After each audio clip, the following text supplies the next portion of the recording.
목적의 확정은 보셨어요? 확정돼야지 계약이 효력이 생긴다. 두 번째는 목적의 가능. 계약이 효력이 생기려면은 계약의 내용이 실현 가능, 이행 가능해야 된다. 계약서에 뭐 해주겠다고 약속을 한 것이 이행 가능했을 때만 계약이 유효하다는 거예요. 가능의 반대말은 불가능이에요. 근데 법률 용어들은 한 글자라도 줄이려고 노력하기 때문에 불가능 이렇게 안 써요. 불능 이렇게 얘기해요. 가능, 불능. 계약을 했는데 계약의 내용을 실현하는 것, 목적 실현이 불가능한 계약은 효력 없다. 불가능한 건데 해달라고 요구할 고리가 생겨서는 안 될 거 아니겠어요? 해줄 의무가 생길 수도 없는 거지. 무효가 되는 겁니다.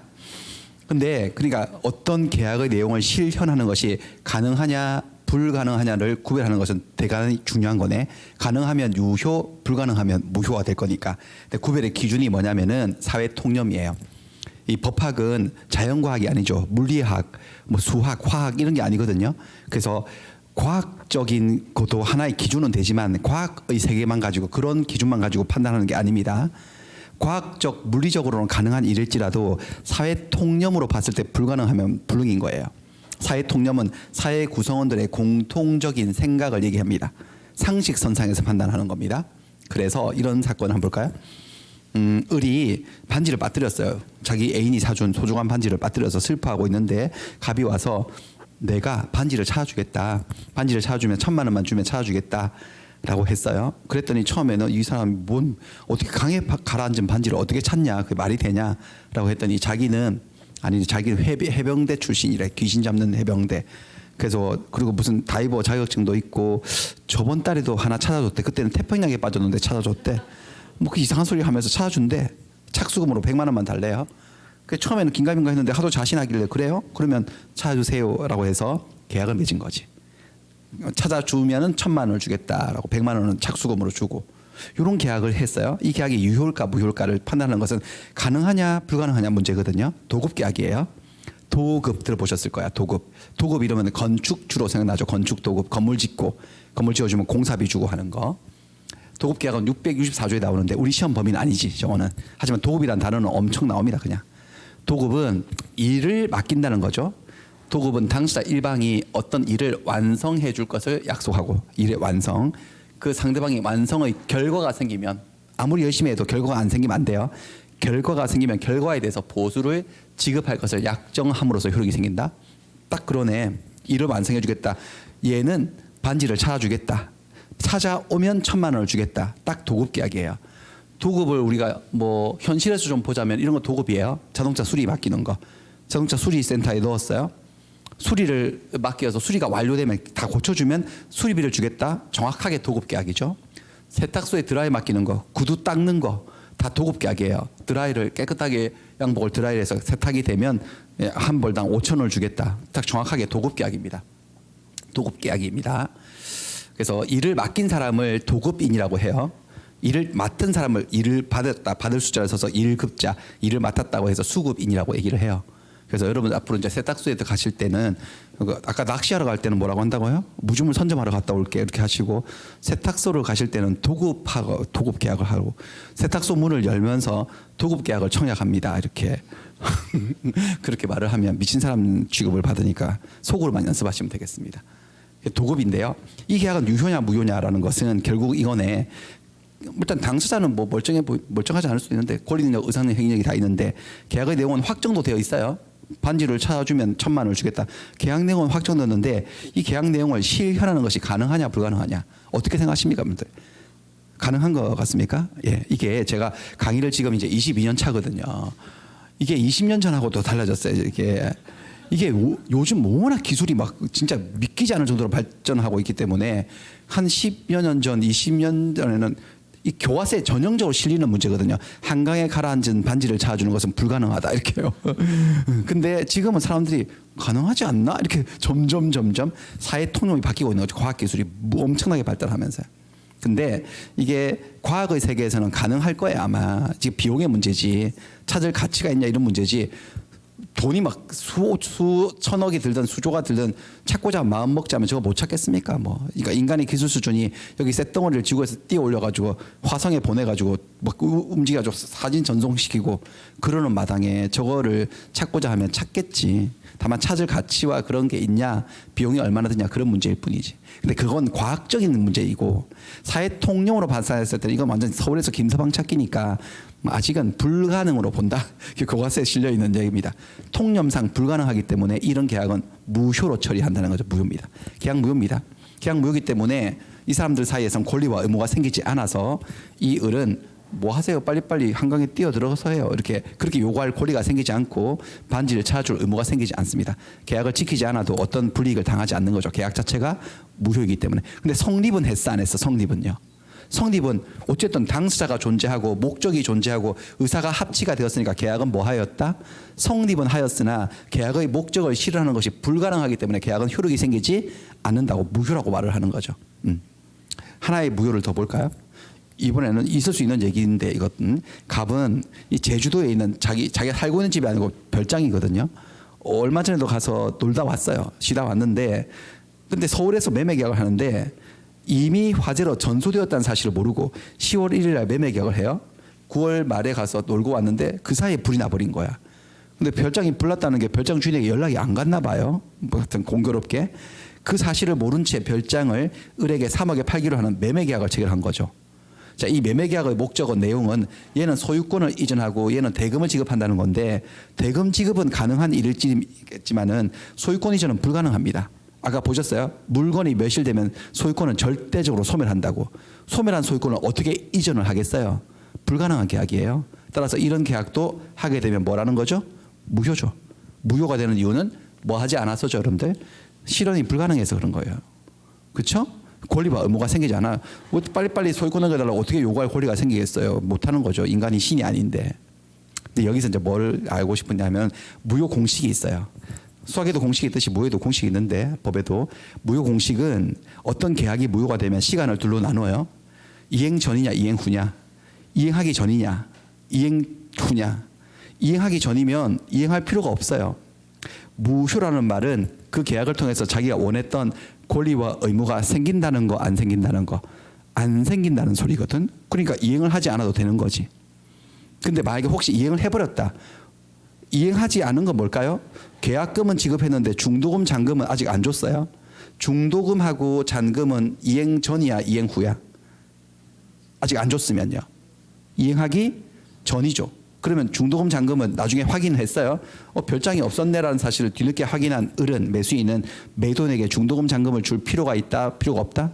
없죠. 안 줘도 채무 불이행 책임을 진다 지지 않는다. 지지 않죠. 채무는 애초에 생기지 않거든. 계약은 무효이기 때문에. 근데 이미 이행된 것은 어떻게 하느냐? 이행된 것은 뭐가 있을까요? 계약금 준 거예요. 계약금도 매매대금의 일부로 10%로 미리 주는 거잖아요. 일반적으로. 이건 어떻게 할 거냐? 이 부분은 부당이득 반환을 청구할 수 있어요. 그러니까 여러분들 계약이 무효인데 계약이 무효면 돈을 받아서는 안 될 거 아니겠어요? 근데 돈을 받았다면 그것은 부당이득이어서 돌려달라고 청구할 수 있어요. 공식이니까 기억하세요. 자, 계약이 무효면 이행 전이면 뭐라고요? 이행할 필요가 없고 이행한 것은 돌려달라고 부당이득 반환을 청구할 수 있다. 부당이득 조문 한번 볼게요. 1141조인데 부당이득은 뭐냐? 법률상의 원인, 정당한 원인 없이 타인의 재산 또는 노무로 인해서 나는 이익을 얻고 타인에게 손해를 가한 거. 그게 부당이득이야. 법적인 원인도 없이 남에게 손해를 가하고 취한 이익을 부당이득이라고 하고 그렇다면 돌려줘야 된다. 이게 부당이득 반환이에요. 보세요, 여러분들. 만약에 요 계약이 유효라고 가정할게요. 별장이 멀쩡하게 있었고 유효하다면 계약금을 준 게 받을 정당한 원인이 없는 거예요. 있는 거예요. 계약이 유효라면요. 있는 거죠. 그때 계약금 주고 받은 것은 부당이득이 아닌 거지. 근데 지금은 계약이 무효거든요. 계약이 무효면 얘는 계약금이고 뭐 매매대금이고 받을 권리가 없어. 그러니까 받았다면 원인도 없이 받은 거죠. 정당한 원인 없이. 정당한 법률상 원인 없이 받고 얘한테 손해가 생기고 나는 계약금 받은 이익이 생겼으니까 계약금 받은 것을 뭐라고 말할 수 있다는 거죠, 여러분들. 부당이득이니까 돌려주는 거야. 그러니까 이렇게 처리하면 돼요. 자, 계약금을 걸고 중도금을 걸고 했는데 계약이 무효인 것이 뒤늦게 판명 났어. 그럼 아직 안 준 건 안 주면 돼. 준 것은 돌려달라고 부당이득 반환을 청구할 수 있어. 이건 손해배상을 청구하는 게 아닙니다. 손해배상이 아니고 다른 권리예요. 부당이득 반환 청구. 이렇게 처리하면 된다는 거예요. 자, 그 다음에 자, 불능에서 아주 나오는 중요한 개념이에요. 불능의 종류인데요. 원시적 불능이 있고 후발적 불능이 있어요. 자, 이 단어를 딱 봐도 여러분들 이 단어들 속에 뭔가 시간이 녹아 있는 걸 느끼시죠, 여러분들. 원시적 불능은 이게 이제 다 구별 기준이 뭐냐면은 언제 불능이 되었느냐 타이밍의 문제예요. 원시적 불능은 원래 시작할 때부터 불능이었다. 후발적 불능은 후에 나중에 발생한 불능이다. 기준은 성립 기준이에요. 계약이 체결된 그날을 기준으로 해서 그때부터 체결된 그 당시부터 아예 불가능했어. 이런 불능은 원시적 불능이라고 하고, 계약을 체결할 때는 이행이 가능한 계약을 했는데 계약이 체결된 이후에 불가능하게 된 거예요. 이것을 후발적 불능이라고 얘기합니다. 방금 사건에 넣어볼게요. 제주도 별장 사건에 10월 1일 날 매매 계약이 뭐 한 거죠? 지금요? 성립했는데 나중에 확인해 본 결과 9월 25일 날 일주일 전에 이미 멸실돼서 건물이 없는 상태였는데 모르고 서울에서 계약을 한 거지. 그러면 계약을 성립할 때부터 이행이 가능하다 불가능하다? 불가능하니까 이런 불능을 뭐라고 한다? 원시적 불능이라고 하고, 이러면 계약 무효인 거예요. 소유권 넘겨줄 의무가 안 생기고 소유권 넘겨받을 권리도 생길 수가 없지. 불가능한 거니까. 애초에 불가능한 거니까. 이게 원시적 불능일 때 계약이 무효라는 소리예요. 그 다음에 이쪽은 볼까요? 이쪽은 10월 1일 매매 계약을 할 당시, 계약이 성립할 당시에 멀쩡하게 건물이 잘 있었어. 그러면 소유권 이전이 가능이에요? 불능이에요? 가능하죠. 가능하다면 계약은 뭐 하다는 거죠? 유효로 시작한 거야.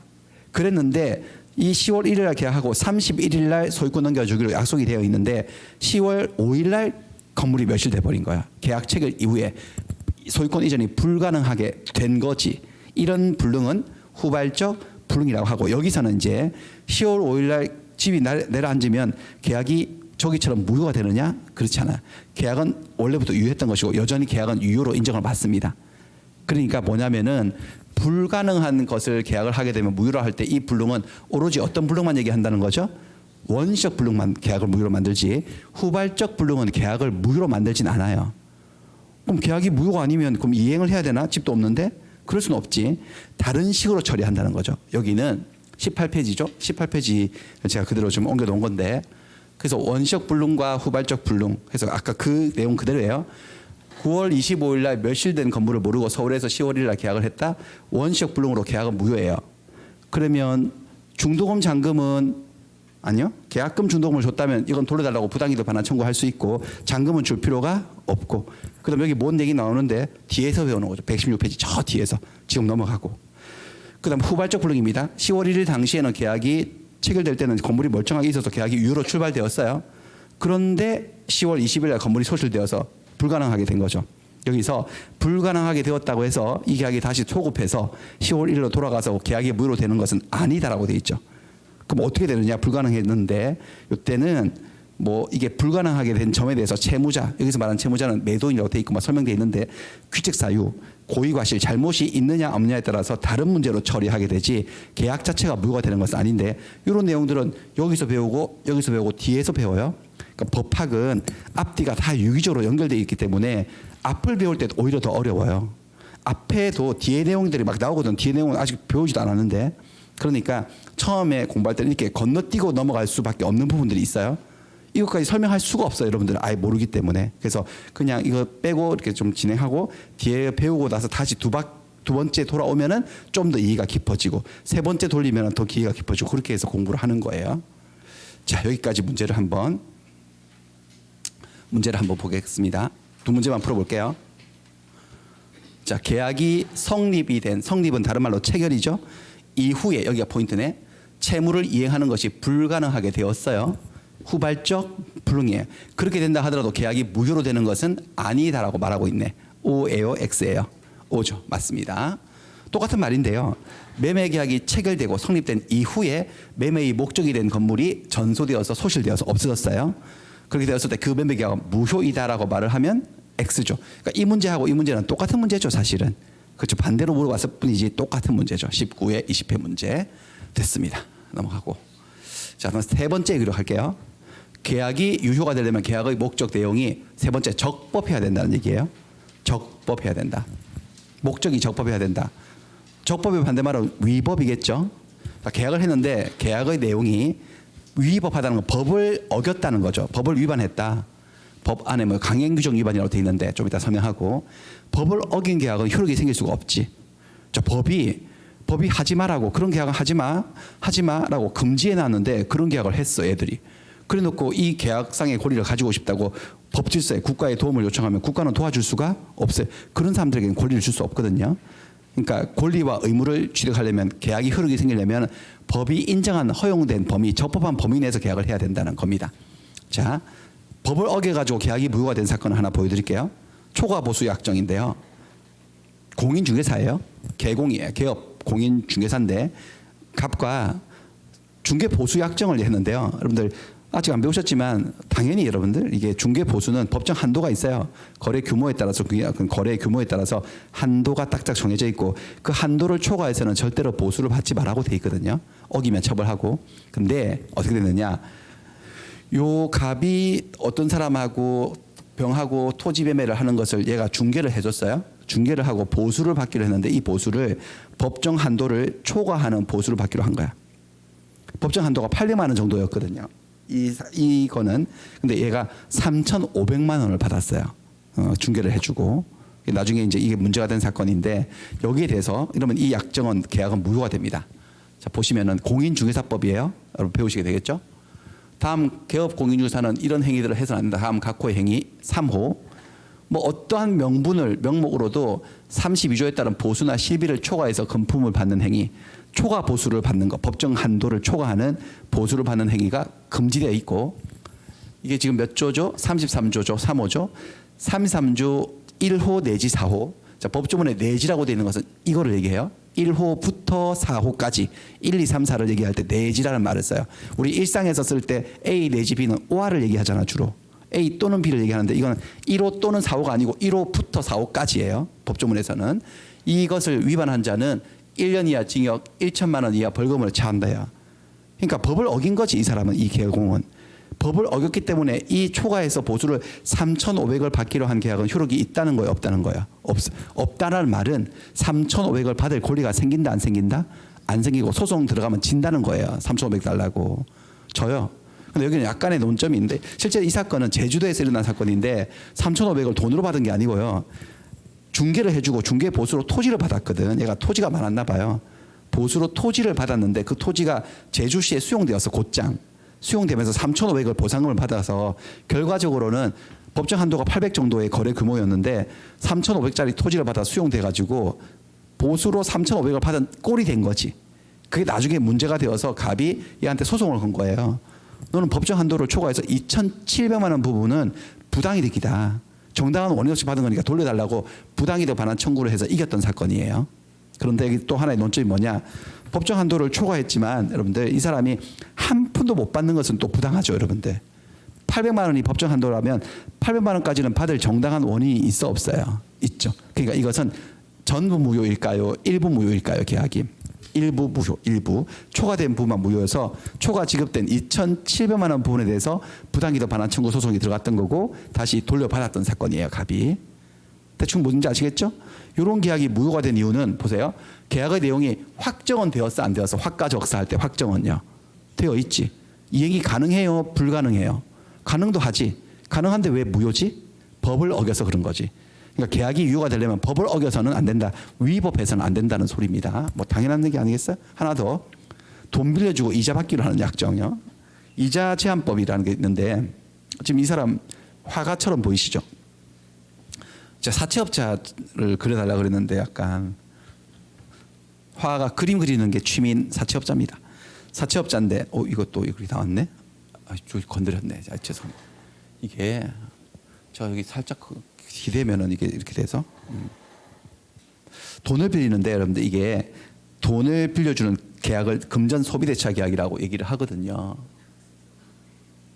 뭐예요? 그렇습니다. 잠깐만요. 예. 여기 좀 이거 만들어 놓고 가야 되겠네. 소비대차 계약이라고 얘기를 하는데 그런데 이게 돈을 빌려주고 이자를 좀 받잖아요. 일반적으로. 이자를 받을 때 이자를 너무 많이 받지 말라고 하는 그런 법이 있어요. 이자 제한법이라는 법이 있는데 가분들에게 금원을 대여하면서 최고 이자율을 초과하는 이자를 지급받기로 약정을 했어요. 이자 제한법 한번 보여드리면 이게 전부 다 여러분들 우리가 알아야 될 법들은 아니에요.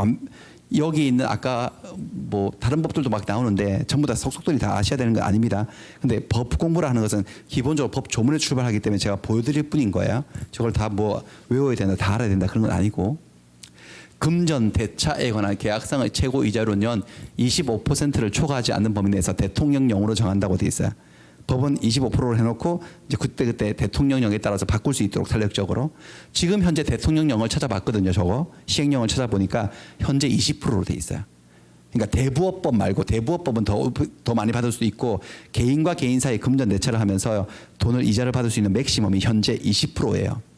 그러면 1억 원을 빌려주면, 얘가 얘한테 1억 원을 빌려주면, 1억 원을 빌렸으면 1년 이자의 맥시멈은 2천만 원이라는 거지. 그게. 근데 여러분, 사채업자들은 연 20%로 빌려준다, 안 빌려준다? 안 빌려줍니다. 그렇게 안 빌려주죠. 월 20%로 빌려주겠지. 그렇습니다. 그러니까 실제 사건은 어떤 사건이었냐면, 돈을 빌렸는데 뭐 예를 들어 1억 원 빌렸다. 이자가 얼마를 받겠느냐면 보름에 15일에 10%였어요. 보름에 10%니까 이게 연으로 환산해 보니까 243%인가 그랬어요. 그러니까 1억 빌려주면 1년 있다가 갚을 돈이 원금 1억 원에 이자가 2억 4천이에요. 원리금 합치면 3억 4천 갚아야 되는 거야. 이렇게 이런 것들요. 이런 계약을 근데 왜 저렇게 높은 이자로 빌렸을까? 딴 데는 안 빌려주니까 벌써 금융권에서는 못 빌리는 상황이 된 거지. 사채에 손을 대는 거죠. 그런 거 잡는 건데 지금. 그래서 이렇게 한 계약은 무효 처리됩니다. 뭐 계약상의 이자로서 제1항에 정한 최고 이자율을 초과하는 부분은 무효로 처리한다. 그러니까 이렇게 되면은 보름에 10%를 주기로 해서 연 243%를 주기로 한 이자 약정은, 이 계약은 효력이 있다는 거예요, 없다는 거야? 없어요. 무효예요. 무효가 된 이유가 뭐야? 확정도 되고, 구체적으로 확정도 되고 이행도 가능은 하지만 뭐 해서 그렇다는 거죠? 적법하지 않아서, 법을 어겨서 그렇습니다. 무효인데 여기도 마찬가지로 초과된 부분만 무효예요. 그럼 법정 한도까지는 받을 권리가 생겨 안 생겨? 생기죠. 이것도 일부 무효가 되겠습니다. 자, 이렇습니다. 이것들. 그런데 그러니까 계약이 유효가 되려면 계약의 내용이 법을 지켜야 된다. 법을 어기면, 위법하면 계약은 무효가 된다라고 하면서, 그 위법이라 할 때 법이 강행규정이라고 지금 적어놨어요. 강행규정을 어기면, 위반을 하게 되면 무효다. 여기서 이제 법 규정의 분류를 좀 볼 거예요. 우리 법의 규정들은 크게 강행규정하고 임의규정을 나눠집니다. 이거를 규정이라고 표현할 때도 있고, 학자들에 따라서는 법규라고 얘기해요. 강행법규, 임의법규 똑같아요. 완전 동의어기 때문에 뭐 아무렇게나 써도 상관없는데, 저는 규정이라는 게 발음상 부드러워서 저걸 더 즐겼습니다. 강행규정, 임의규정으로 나눠집니다. 법규정은. 기준이 뭐냐? 이 법규정이 우리 사회의 선량한 풍속이나 그 밖의 사회 질서, 선풍기예요. 선량한 풍속, 기타 사회 질서. 선량한 풍속이라고 하는 것은 우리 사회를 유지하기 위한 최소한의 도덕률을 얘기하고, 그 밖에 공공 질서를 얘기하는 거예요. 설명해봤자 어차피 도돌이표예요. 그냥 직관적으로 알아들으셔야 되는 거죠. 이런 질서 유지하고 관계가 있냐 없냐의 문제예요. 질서 유지를 위해서 만든 규정, 강행규정이에요. 우리 사회 질서를 유지하기 위해서 반드시 지켜져야 되는 규정이 강행규정이고, 질서 유지하고는 관계가 없는 규정이 임의규정입니다. 그럼 여러분들, 계약을 할 때 법을 지키세요, 법을 어기면 계약 무효예요 라고 할 때 그 법은 어떤 법을 지켜달라는 소리일까? 당연히 여러분들 강행규정을 지켜달라는 소리죠. 강행규정이에요. 강행규정. 근데 강행규정을 다시 또 둘로 나눠요. 통설에 가면 이렇게 안 나누는 학자들도 있는데, 심지어 대법원도 이렇게 안 나누는데, 통설적인 견해는 이렇습니다. 강행규정은 효력규정하고 단속규정으로 나눠져요. 둘 다 강행규정이어서 이걸 어기면 제재가 따라요. 위반을 하게 되면 처벌이 있고 불이익을 받을 수 있는데, 근데 효력규정이라는 강행규정을 위반을 하잖아요. 그런 계약은 하지 마세요라고 했는데, 하면 계약이 효력이 안 생겨요. 무효가 돼버려요. 처벌도 물론 있을 수 있고요, 당연히. 그 다음에 이 단속 규정은 요상해서요, 단속이 바로 제재거든요. 위반을 하게 되면 단속을 받아요. 처벌을 받아요. 처벌은 받는데, 그런데 계약 자체는 효력을 인정을 해줘요. 처벌만, 필요한 처벌만 하고 개인과 개인 사이에 생겼던 권리와 의무는 인정해 버리는 게 있어요. 단속만 하겠다는 거죠, 그냥. 단속 규정이에요, 이렇게. 근데 일반적으로 강행규정이라 하면 거의 대부분 99% 이쪽이에요. 효력 규정이고, 이건 되게 이례적이에요. 그래서 학자들에 따라서는 아예 단속 규정 이런 분류 방식을 인정 안 하는 학자들도 있어요. 아예 이거하고 이거 동의어고 이거는 따로 빼야 된다, 이렇게 하는 학자들도 있는데, 통설은 이렇게 보고 있습니다. 그래서 한번 효력 규정 한번 보여드릴까요? 아까 봤던 초과 보수 약정 금지 규정, 중개사법에 초과 보수 약정을 금지하는 규정은 효력 규정이에요. 왜냐하면은 800만 원을 받아야 될 중개사가 3,500을 받기로 계약을 하게 되면 그 계약은 무효가 되지 않습니까? 뭐 전부 다 무효는 아니지만 어쨌든 초과된 부분은 법적 효력을 인정을 못 받아요. 물론 처벌도 받아요. 그렇게 되면 개공이 중개사는 처벌도 받지만은 따라서 이렇게 위반을 하게 되면 계약이 효력이 인정 안 되는 거니까 이런 규정은 무슨 규정이다? 효력 규정이라고 해요. 자, 단속 규정 한번 보여드릴게요. 단속 규정은 뭐냐면은 무허가 음식물 판매 금지. 자, 여기 보니까 무허가 식품 판매 금지가 있는데 식품위생법이 있어요. 저런 법을 다 알 필요 없어요. 저도 몰라요. 저런 법은 그냥 가져온 거예요. 어디서 찾아가지고. 식품위생법 37조 영업 허가 등 해서 뭐 이런 영업을 할 때 이 영업 중에 식품 판매업이 들어있어요. 개념 속에 식품 판매를 업으로 하려고 하는 자, 영업을 하려는 자는 시장군수구청장의 허가를 받고 하라고 돼 있어요. 음식물 판매, 식품을 판매하는 것을 업으로 하는 사람은 허가받고 해야 된다. 국민의 건강과 위생을 위해서 그러겠죠. 만약에 이걸 어긴 자는 10년 이하 징역 1억 원 이하 벌금에 처한다. 이렇게 돼 있으니까 임의 규정이 아니라 무슨 규정일까요? 당연히 가행 규정인데 근데 만약에 여기가 무허가 음식점이라고 할게요. 무허가 음식점에서 음식을 막 맛나게 먹었어. 이렇게 식당 주인이 아주머니인데 근데 무허가 음식점이 일반적으로 음식이 맛있고 뭐 그래서 이렇게 맛있게 먹었습니다. 이렇게 하다가 식품 판매를 무허가로 이렇게 판매하다가 딱 적발이 되면 이 식당 주인은 처벌을 받겠죠. 처벌을 받아 이런 식으로 처벌을 받고 샷다문도 내려야 되겠지. 근데 처벌을 얼마를 받는지 이것들은 여러분들 개인과 개인 사이 처벌이 이루어집니까? 국가로부터 처벌을 받는 겁니까? 국가로부터 처벌을 받는 거니까 처벌에 관한 법은 공법일까요? 사법일까요? 힌트는 국가가 들어갔어요. 공법이야. 그러니까 민법 시험에 절대로 안 나오는 거예요. 민법은 공법이다 사법이다. 사법에서 뭔가를 어기면 벌금이 얼마인지 징역이 몇 년인지는 민법 시험에는 절대로 100년이 가도 안 나옵니다. 다른 법에는 나올 수 있어도요. 여기가 중요한 게 이건 공법적인 문제고 이게 문제인 거지 이게. 그래서 어겨서 식품 판매를 했을 때 이 계약이 갑과 을 사이에 유효인지 무효인지. 만약에 이 계약이 유효라면 얘는 이 식당 주인은 처벌은 받고 제재는 받아도 음식값을 받을 권리는 생겨요 안 생겨요? 생기고 계약 자체가 무효라면 음식값을 줄 의무도 안 생기는 거죠. 근데 어쨌든 여러분들 아무리 여기가 무허가 음식점이고 식품 위생을 위해서 이분이 더 이상 장사를 못한다고 하더라도 그것은 행정청하고의 문제일 뿐이고 나는 음식을 먹었으면 음식값을 줘야 돼 안 줘야 돼? 우리 상식상 줘야 되죠. 그래서 이 식품 판매한 계약 자체는 효력이 있다는 거예요 없다는 거예요? 있어요. 그러니까 이런 규정들은 식품 판매업을 하려면 허가를 받고 하라는 것은 허가를 안 받고 하게 되면 일정한 제재를 가하겠다, 불이익을 가하겠다, 처벌을 하겠다는 단속 규정이지 그 판매 행위 자체를 무효로 만들려고 하는 것은 아니에요. 그러니까 이런 걸 단속 규정이라고 해요. 그래서 이런 우리 시험은 아니지만 이런 지문이 있었어요. 무허가 음식점에서 음식을 먹은 손님도 식당 주인에게 음식값을 지불할 법적 의무가 있다. 있어요, 없어요? 있죠. 단속 규정이거든. 근데 이거 우리 시험에도 한 번 나와서 23회 때 한 번 나왔는데 두 번, 세 번 낼 문제는 아니지. 식품위생법 문제를 두 번, 세 번 낼 문제는 아니지 않습니까? 전혀. 그래서 이제는 안 나오고 저런 것들은 우리 시험에 나오는 단속 규정을 하나 딱 알려드릴게요. 이거예요. 미등기 전매. 미등기 전매라고 들어보셨을 거야. 중간세납 등기도 들어보셨을 수도 있는데 그거를 금지하고 있는 게 있습니다. 전매부터 설명할게요. 여러분들. 전매는 뭐냐. 전매라고 들어보셨죠. 전매는 어떤 거냐면은 이 전자란 말을 법률 용어로 쓸 때는 전자는 언제 쓰는 거냐면 어떤 일을 한 번 더 once again 한 번 더 할 때요. 연쇄적으로 일어날 때 전자를 써요. 그러니까 내가 이거를 갑이 을에게 토지를 팔았잖아. 매매를 했잖아요. 이 매수인이 이 토지를 또 팔아요. 우평한테. 이 매매를 전체적으로 봤을 때 이거는 뭐라고 표현한다는 거죠? 전매라고 하는 거야. 그러니까 전매는 어떤 특별한 매매인 것이 아니고 그냥 관계 속에서 쓰는 말이죠. 그러면 이 앞전에도 갑도 누구한테 샀을 거라면 샀다면은 이것도 상대적으로 전매라고 말할 수 있어요? 없어요? 있죠. 무슨 말인지 아시겠죠? 샀는데 또 팔면 전매. 보세요. 임대를 받았어.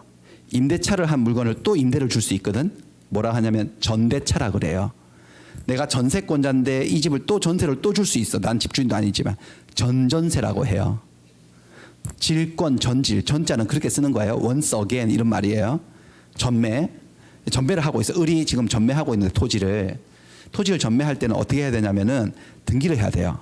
전매하기 전에 등기를 해서 소유권을 취득하고 그 다음에 매매를 해서 등기를 넘겨야 돼. 근데 미등기 전매는 뭘까요? 등기를 하고 아니면 안 하고. 등기를 안 한 채 매매 계약하는 거야. 등기 안 하고 전매한다. 미등기 전매 이렇게 부르는 거지. 미등기 전매하고 난 다음에 그 다음 수순이 뭐냐? 삼자간 작당을 해서 등기를 갑으로부터 병으로 바로 등기를 치는 거야 이렇게. 얘는 등기부에 안 남아. 이걸 뭐라고 한다고 여러분들? 중간 생략 등기. 사실은 이렇게 해야 될 등기를 이렇게 한다는 거지. 지금 이게 진실한 거래 관계는 갑이 을에게 땅을 팔았고 을이 그 땅을 사서 병에게 팔았기 때문에 등기부에 이렇게 나와야 되거든요. 이거 등기부를 약식으로 표현한 거예요. 갑으로부터 을을 매매를 원인으로 소유권 이전되었고 다시 을로부터 병에게 매매가 되어서 이렇게 등기를 해야 돼요. 근데 이렇게 할 등기를 중간에 을을 생략을 하고 갑에서 병으로 바로 판 것처럼요. 을이 사라져 버린 거죠. 이런 등기를 중간 생략 등기라고 해요. 이걸 하지 말라고 하는 거지. 이걸 하지 말라고 하는 건 이유가 뻔하게 보이시죠, 여러분들? 이걸 허용해버리면 사람들이 다 등기 안 하고 전매해가지고 빠져버리면은 소유권을 취득했다, 소유권을 양도했다는 사실이 등기부에 드러나지 않아서 국가가 관리하는 공적 장부인 취득세, 양도세를 국가나 지자체가 부과할 수가 없게 되지 않냐. 세금 포탈의 우려가 있다는 거죠. 그래서 이렇게 강하게 처벌하고 있습니다. 부동산 등기 특별조치법 제2조예요. 2조에 의하면 보세요. 부동산의 소유권을 이전받을 것을 내용으로 하는 계약을 체결한 자, 이전 받는다고 했으니까 매수인 얘기하는 거, 이 여자. 이 여자가 그 부동산, 매수한 부동산에 대해서 또다시 제3자하고 소유권을 넘겨주는 내용을 그런 계약을 체결하고자 할 때, 전매 계약을 하고자 할 때는 그 제3자하고 전매 계약을 체결하기 전에 먼저 네가 매수한 그 계약에 따라 등기를 신청을 하고 하라고. 등기하고 하지 미등기채로 하지 말라고 돼 있어요. 미등기 전매는 을 금지하고 있고 이거를 하다가 걸리면은 3년 이하 징역 1억 원 이하 벌금에 처합니다. 형사처벌합니다. 그러니까 이거는 강행 규정이죠. 처벌해버리니까. 그러면 여러분들 이거 하다가 걸리면 내가 형사처벌 받으니까 사람들이 안 할까? 그래도 해요, 안 해요? 하죠. 위험을 무릅쓰고. 왜냐면 안 걸린다고 생각하기 때문에. 안 걸렸을 때는 메리트가 엄청나지 않습니까? 그래서 미등기 전매 계약을 하고 중간상환 하다가 걸렸어. 걸리면 이렇게 처벌을 받습니다. 처벌은 받아요. 3년 이하 징역 1억 원 이하 벌금으로. 근데 문제는 자, 우리의 상식으로는 이렇게 미등기 전매하지 마라 그랬지. 중간상환 하지 마라 그랬지. 근데 했어. 하면 우리의 상식으로는 이 계약을 무효로 하는 게 상식 아닌가요? 하지 마라고 했는데 했으니까. 맞나요? 등기도 무효로 해버리고 이렇게 하는 게 상식인데 안 그래요. 결론은 뭐냐? 이거는 단속 규정입니다. 단속 규정이어서 어떻게 되냐면 결국은 이 계약은 효력이 있어요. 미등기 전매 계약을 해도 전매 계약은 효력이 있고요. 중간을 생략한 등기도 효력이 생긴다 안 생긴다? 생겨요. 결국 이 선글라스는요. 소유권을 취득한다 못한다? 하는 거예요. 만약에 여러분들 이런 것을 이 미등기 전매 및 중간상환 이 규정을 효력 규정으로 한번 이해를 해볼까요? 효력 규정이라는 것은 하지 말라고 했으니까 무효다. 등기도 무효다라고 한다면은 어떻게 되냐면 국가나 지자체는 이 상황을 원치 않아요. 얘가 소유권을 취득 못했다는 것, 등기가 무효라는 것은 소유권 취득 못했다는 거지. 그렇다면 여기도 등기 안 했으니까 매매했는데 등기 안 하면 얘도 소유자가 아니거든. 그럼 소유권이 이렇게 움직이지 못했으니까 이게 다 효력 규정으로 잡아가지고 무효 처리해버리면 소유권이 여전히 갑에게 있다는 거예요. 이거 다 무효 등기고 말소해야 돼. 그러면 국가가 반하는 건 뭘까요? 세금은 받고 싶어 안 받고 싶어요? 받고 싶고 본때는 보이고 싶고 처분을 하고 싶고. 그러니까 국가가 이렇게 뭐라는 거야. 선심 쓰듯이 야 우리가 전매를 하지 말라고 하는 것 자체는 아니지 않았느냐. 전매를 해. 근데 등기를 하고 전매를 해가지고 네가 취득했다 양도했다는 사실을 다 드러내서 세금 내고 전매를 했으면 우리가 왜 너를 이렇게 잡냐. 세금 안 내려고 그런 게 괘씸해서 처벌을 하는 것이지 이런 권리 변동을 막으려고 하는 의사는 없었기 때문에 딱 걸렸으니까 너는 세금 내. 아니 벌금도 내고 세금도 내고 그렇지만 이런 것들의 효력은 그대로 인정을 해주겠다는 거죠. 해줘버리면 이건 취득을 했고 양도했다는 사실이 인정이 되기 때문에 취득세, 양도세를 받을 수 있어 없어요. 국가나 지자체는요. 받을 수도 있고 동시에 처벌도 들어가는 거지. 그래서 보통 세금 관계된 어떤 규정들이 거의 대부분 강행 규정 중에서 단속 규정이 많아요. 그렇습니다. 그래요. 여기 보시면은 판례인데요. 이건 대법원 판례예요. 부동산 등기 특별조치법이 미등기인 채로 전매하는 행위를 형사처벌하고 있지만은 막 금지하고 있지만은 그게 중간 생략 등기를 하자고 하는 합의 사법상의 효력까지도 무효로 하겠다는 취지인 것은 아니기 때문에 결국 중간 생략 등기를 하게 되면 미등기 전매를 하게 되면 계약은 효력이 생긴다 안 생긴다? 생긴다 뭐 이런 겁니다. 자, 여기까지 일단 보셨고 그다음에 임의규정 좀 얘기해 드릴게요. 임의규정은 아예 우리 사회의 질서 유지하고 관계가 없어요. 질서 유지를 위해서 만든 규정이 아니에요. 임의규정은 105조에 나오는데 법률행위 당사자, 계약의 당사자가 법령 중에서 선량한 풍속 기타 사회질서에 관계가 없는 규정, 관계 없는 규정이라 그랬으니까 이게 바로 임의규정을 말하는 거지. 임의규정과 다른 의사를 표시했대요. 그러면 그 의사에 의한답니다. 이게 무슨 말이죠? 그러니까 갑과 을이 계약을 하는데 법 규정대로 했다, 규정대로 안 했다. 규정대로 안 하고 다르게 했다는 거죠. 근데 다르게 했는데 그 규정이 강행 규정이 아니라 무슨 규정이라면요. 임의 규정이라면 그 의사에 따라 주겠다는 거예요. 그러면 다르게 해도 된다, 다르게 하면 안 된다. 다르게 해도 된다. 그렇죠? 그러니까 아주 거칠게 표현하면 법 안 지켜도 된다는 거예요. 안 지켜도 그만인 규정이 임의 규정이에요. 한번 보여드릴까요? 다르게 약정해도 규정과 다르게 해도 계약은 얼마든지 효력이 생긴다는 거죠. 생깁니다. 주종물 규정이 대표적인 임의 규정인데 자 한번 보세요. 100조. 민법 제 100조인데 주물과 종물. 주된 물건, 종된 물건 이런 말이에요. 자, 어떤 물건의 소유자가 물건의 상용에 제공하기 위해서 자기가 소유하는 또 다른 물건을 곁에다가 부속을 시켰을 때 그 부속되어 있는 물건은 종물로 하겠다. 그러면 종물은 주물처분에 따른다. 가장 대표적인 예는 배와 노의 관계예요. 저 갑이 갖고 있는 배, 노 젓는 배, 못 타러 가는 배가 아니에요. 노 젓는 배예요. 배하고 노는 물건들이잖아요. 근데 노하고 배의 관계를 볼까요? 노는 배 소유자가 그 배라는 물건의 상용, 통상적인 용법, 물 위에 나아가는 거죠. 그게 쓰임새에 제공하기 위해서 자기가 소유하는 또 다른 물건을 배 곁에다가 둔 거잖아. 그러니까 이때의 노는 노가 바로 무엇에 해당할까요, 여러분들? 종물. 배는 어떤 물건에 해당해요? 주물에 해당하죠. 그러면 어떤 효과가 생기느냐? 법의 세계에서는 종물은 주물처분에 따른다. 부종성이란 거예요. 부종성은 법의 세계에서는 종된 것은 주된 것과 법적 운명을 같이 한다는 성질이에요. 같이 해요. 그러니까 노는 배의 처분에 따른다. 배의 처분에 따른다 이런 거예요. 배 팔면 노 판 거다 이거죠. 물건만 그런 게 아니고 인간 세상은 그렇지 않습니까? 뭐 우리 주종관계가 있죠. 우리 춘향전 이럴 때 이도령하고 방자가 주종관계잖아요. 그래서 방자는 항상 주인을 따라 이도령을 따라다니죠.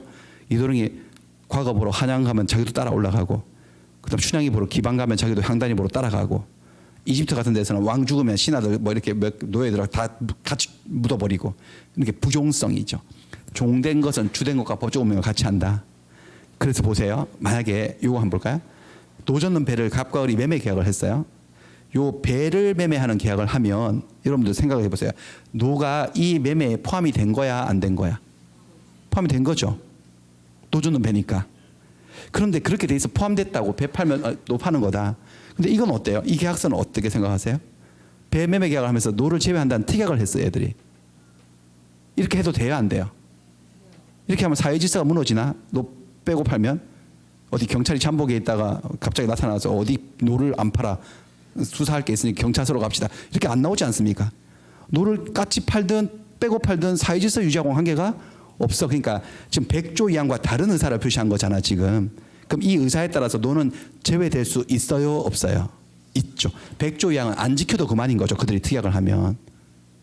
됐죠? 여기까지 이해되시죠? 그러니까 이런 규정들을 무슨 규정이라 한다는 거죠? 임의 규정이라 하는 거야. 그럼 여기서 한 가지 의문이 드네. 그러면 why? 왜 만들었을까? 아니 법이라고 하는 것은 우리가 다 지키라고 질서 유지를 위해서 지키라고 만든 건데 안 지켜도 되는 임의 규정을 왜 저렇게 만들었을까? 종이 아깝게, 잉크 아깝게.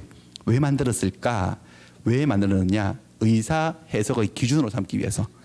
의사가 분명하지 않을 때. 지금은 분명해요, 분명하지 않아요, 여기는요. 분명하죠, 제외하겠다고. 근데 이게 빠져있는 경우도 있을까 없을까요? 아무 소리야. 노에 대해서는 가타부타 말 안 하고 나중에 가서 싸우는 인간들이 생길 수도 있잖아요. 무슨 말인지 아시겠어요?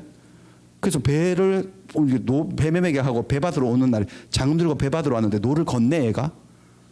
그래서 뭐예요? 그러니까 뭐 노는 안 팔았으니까요. 그러니까 그래서 처음에 농담하는 줄 알고 뭔 소리 하세요? 지금 노 젓는 배인데 배 팔면 노 판 거지. 그럼 내가 뭐 팔로 줘 갑니까?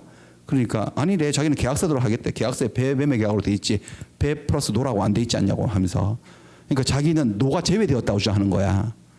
그리고 무슨 사람 상난치나 해가지고 뭐 싸움이 생긴 거지. 그래가지고 판사한테 올 수도 있어 없어요. 그럼 판사는 이 배 매매 계약의 범위를 해석할 때 노가 들었는지 안 들었는지 해석을 해야 되는데 지 마음대로 해석하는 게 아니거든. 판사도 뭔가 기준이 있지 않습니까? 그 기준으로 삼으려고 뭐해? 기준으로 삼으라고 만든 규정이 저 규정이에요. 무슨 말인지 아시겠어요? 그러니까 이렇게 판사가 재판을 하겠지. 이거는 배가 노가 매매에 포함되어 있는 겁니다. 그러니까 당신이 이거 노조는 배니까 100조 2항에 따라서 종물은 주물처에 따르는 게 일반적인 사람들의 의사지 않냐. 그게 기준이고. 그래서 당신이 노를 안 팔고 싶었으면 미리 아까처럼 얘기를 했었어야지 노를 제외하겠다. 뭐 그런 식으로 해가지고 이게 포함된 걸로 해석을 한다는 거죠. 그러니까 임의 규정은 당사자 의사가 분명하지 않을 때, 즉 특약이 있을 때, 특약이 없을 때, 특약이 없을 때의 기준으로 삼기 위해서 만든 규정이지 특약만 있으면 배제되고 적용이 배제될 수도 있다는 거 알아들으시겠죠. 그런 규정들이 엄청나게 많아요.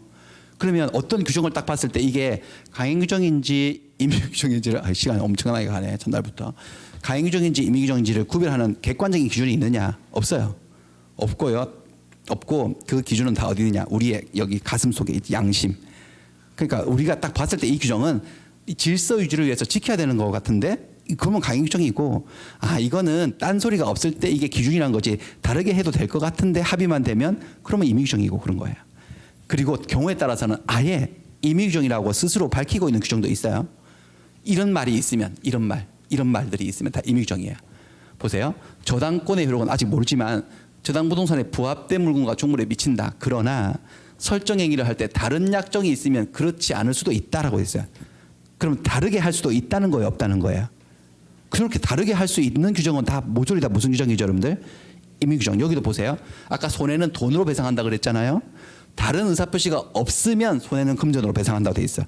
뒤집어서 해석해 볼까요? 다른 의사표시가 있으면 손해를 금전 배상 안 하고 다른 식으로 배상할 수도 있어 없어 합의만 되면요. 그러니까 이것도 무슨 규정이에요? 임의 규정. 이렇게 다른 약정이 있으면 그러하지 아니하다. 다른 의사표시가 없으면 다른 약정이 없으면 이런 말이 달려있는 규정들은 100% 무슨 규정이죠? 임의 규정이고. 조금 더 확장하면 여러분들 스스로 그런 말을 지어내 보면 돼요. 없어도 상식선에서. 자, 매매 계약에 관한 비용은 쌍방이 균분해서 반씩 낸대. 계약 비용이에요. 이거 매매 대금 아니고. 예를 들어서 토지 매매를 했어요. 토지 매매 계약을 할 때 계약 비용이라는 것은 계약 체결에 들어가는 비용. 측량을 한번 해보기로 해서 측량을 해서 평당 얼마를 주기로 했기 때문에 측량 비용 아니면 계약서 작성을 법무사한테 맡겨서 작성 수수료 나가는 거 그런 것들이 계약 비용이에요. 매매 대금을 얘기하는 게 아니고 계약 비용은 반씩 낸대. 근데 한번 생각해 보세요, 여러분들. 계약 비용이 한 200만 원 나왔으면 매도인 매수인 100만 원씩 내라는 건데 그거 매수인이 200만 원 다 낸다고 사회 질서가 무너지는 게 아니니까 특약을 하면 매수인이 다 낸다고 할 수도 있어 없어요. 있으니까 당연히 그냥 강박상 566조 같은 경우는 강행 규정이다, 임의 규정이다. 임의 규정이라고 판단할 수 있겠죠, 여러분들 상식으로도. 그렇습니다. 그런 얘기들이에요. 그래서 임의 규정이에요. 한번 OX 연습해 볼게요.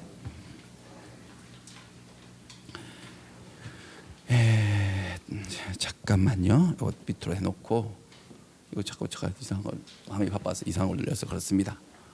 슬라이드 쇼 다시 시작. 임의 규정입니다. 그래서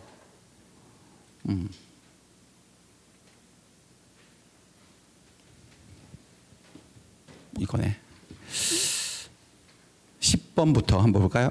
공인중개사법상 개업 공인중개사가 법령에 규정된 중개보수를 초과해서 금품을 받기로 하는 행위를 금지하고 있잖아요. 하면 처벌받잖아요. 이것은 효력 규정이다. 왜냐하면 초과된 부분은 효력이 생기지 않기 때문이죠. 이자제한법상 최고 이자율을 초과하는 부분을 규정하고 있는 규정도 효력 규정이다. 초과된 부분은 효력이 생기지 않기 때문에 맞습니다. 무가 음식점에서 음식물을 판매하는 행위는 무효로 처리할까요? 이게 무효인 것은 아니죠. 계약은 효력이 있어 없어요?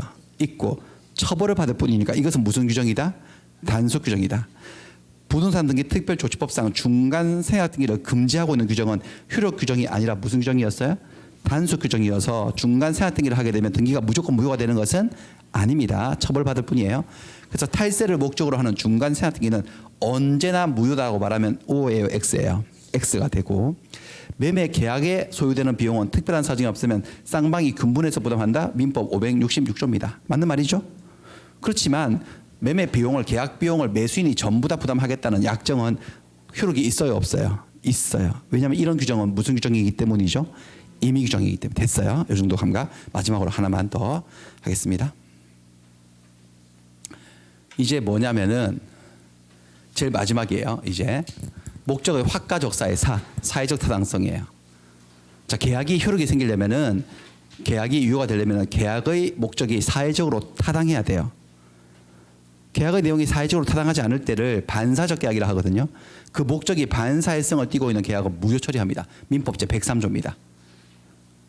선량한 풍속, 기타 사회질서에 위반한 사항을 내용으로 하는 법률행위는 무효다. 법률행위를 했는데 법률행위 내용, 계약의 내용이 선량한 풍속, 기타 사회질서를 위반하면 그게 반사회적이라고 표현한 거거든요. 반사회적 내용의 계약은 효력이 없다라고 하는 거예요.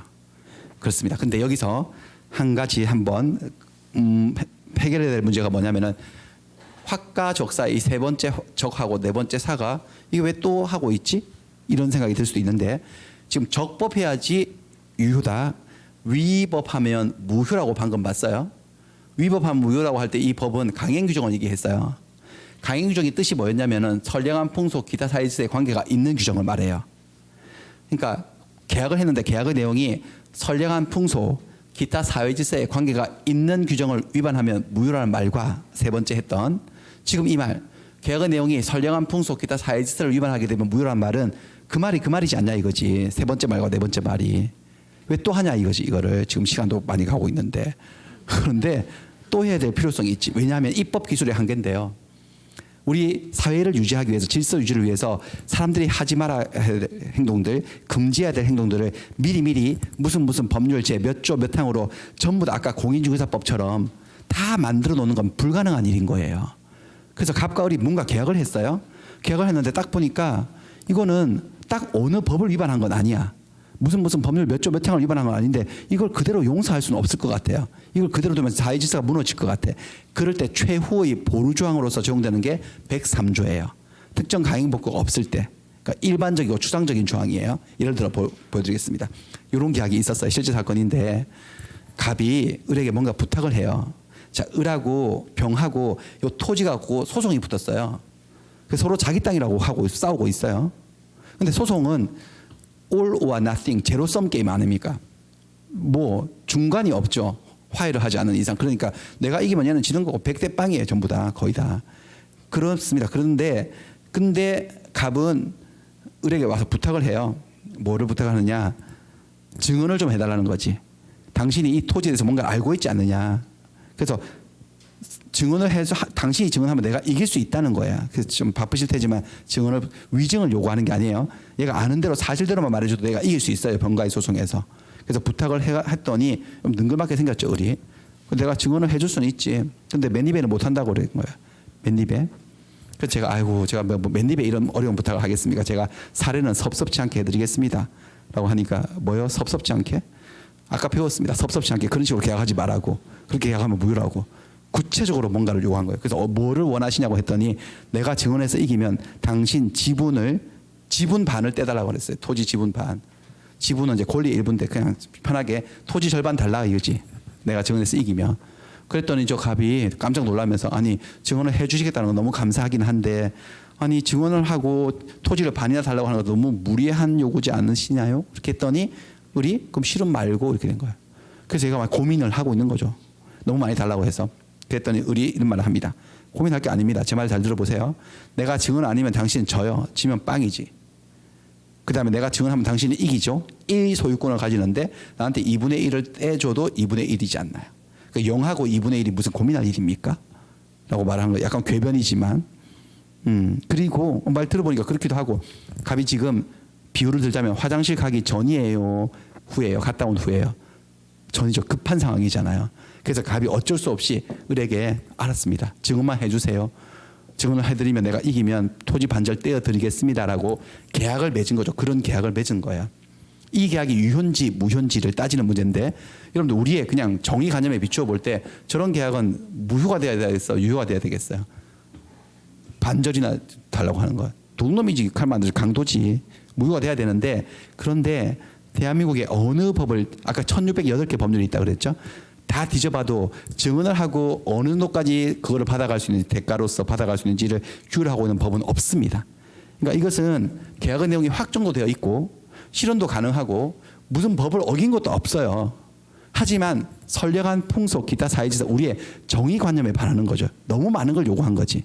그래서 103조에 걸려서 이 계약은 무효로 된 사건이에요. 무효가 된 거예요. 무효였어. 대법원이 무효라고 했어. 너무 지나치게 많은 걸 요구했다는 거죠. 그럼 계약이 무효면 여러분들, 무효면 무효 공식이 있었죠. 이행하기 전이면 이행할 필요가 없고, 이행한 것은 부당이득 반환 청구. 그럼 아직까지 지분 반제를 떼주지 않았으면 줄 필요가 있어 없어요? 없어요. 승소는 했거든. 증언해서 이겨가지고. 그래서 얘가 결국 증언을 해가지고 얘가 승소를 해서 이겼어. 승소를 했으니까 화장실을 갔다 온 후가 된 거지 이제.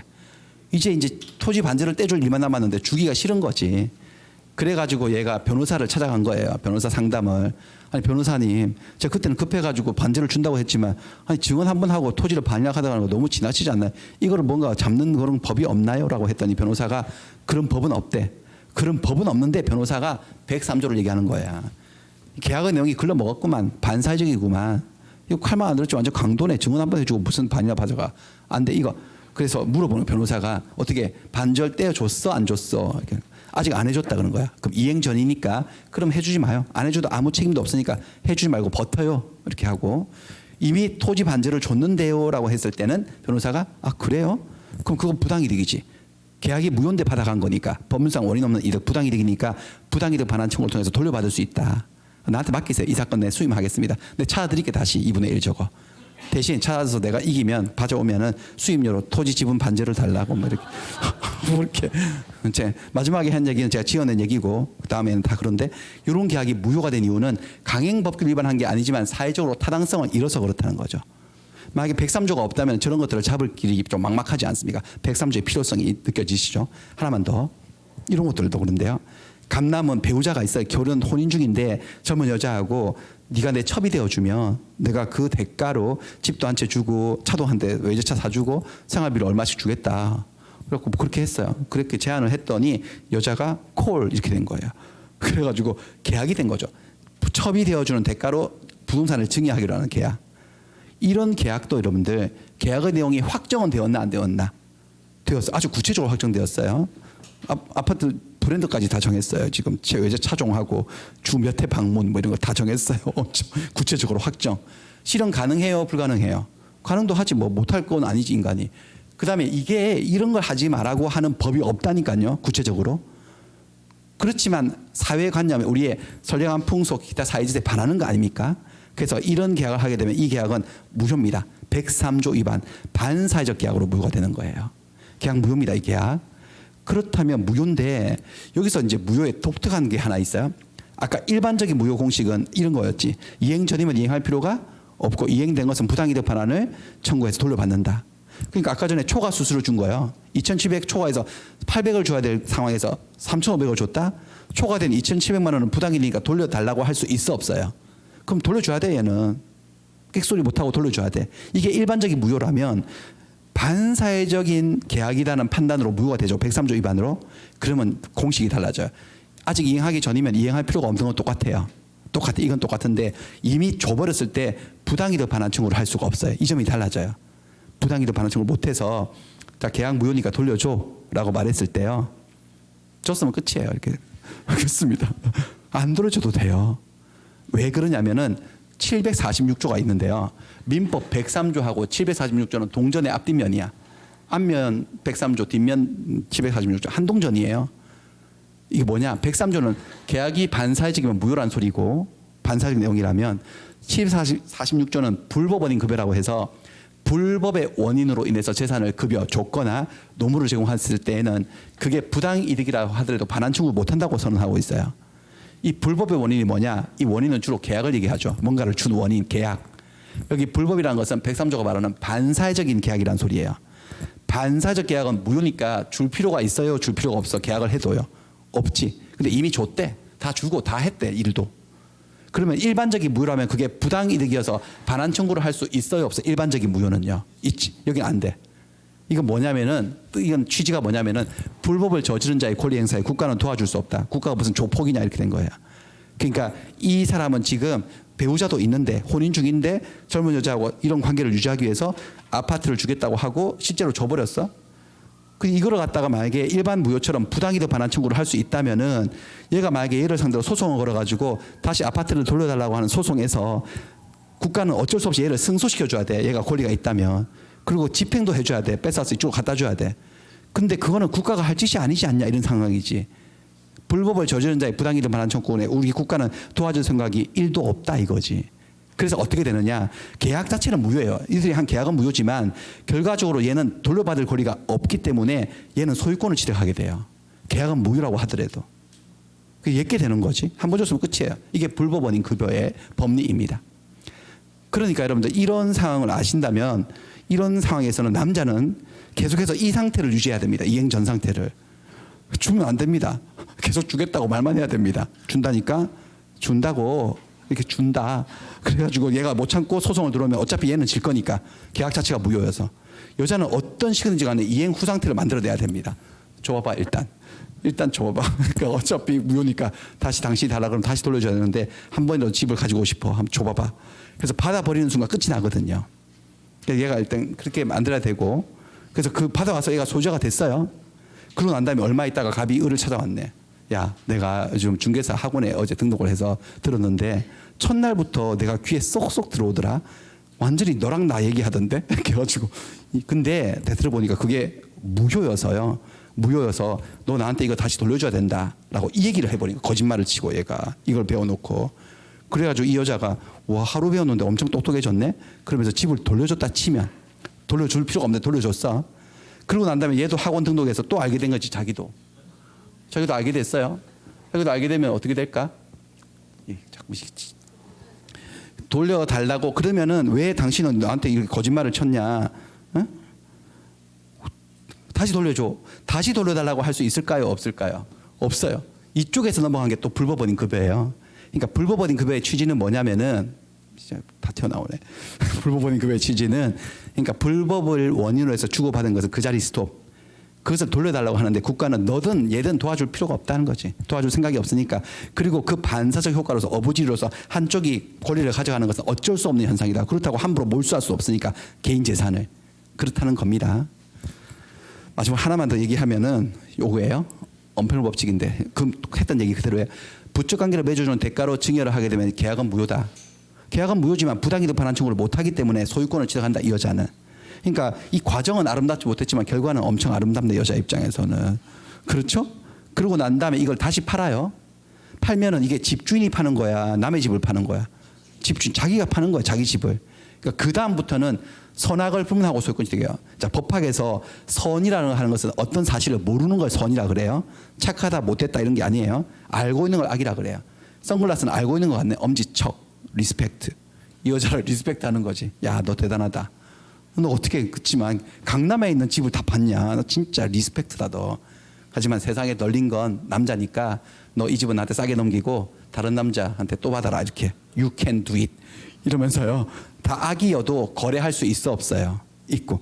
알고 사도 얘는 소유자가 될 수 있어 없어요?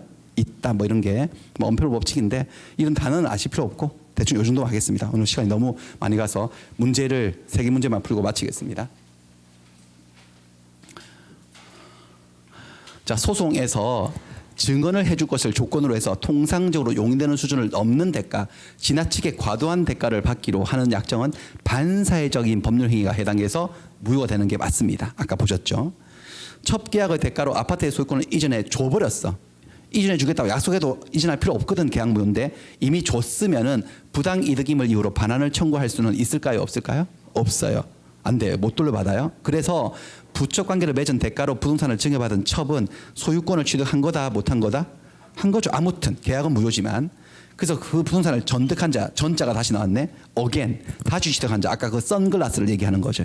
전득한 자는 그 사실을 다 알았던 경우라면 소유권을 취득 못합니까? 알았어도 취득합니까?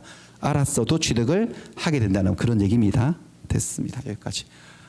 첫날부터 너무 길게 했는데 그렇습니다. 원장님이 가져간 15분을 뺀다 하더라도 뭐 한 또 길게 했는데 보통 이제 민법은 2시에 딱 끝나지는 못해요. 한 2시 한 15분 정도는 생각을 하셔야 됩니다. 15분, 20분 정도는 그렇게 생각하시고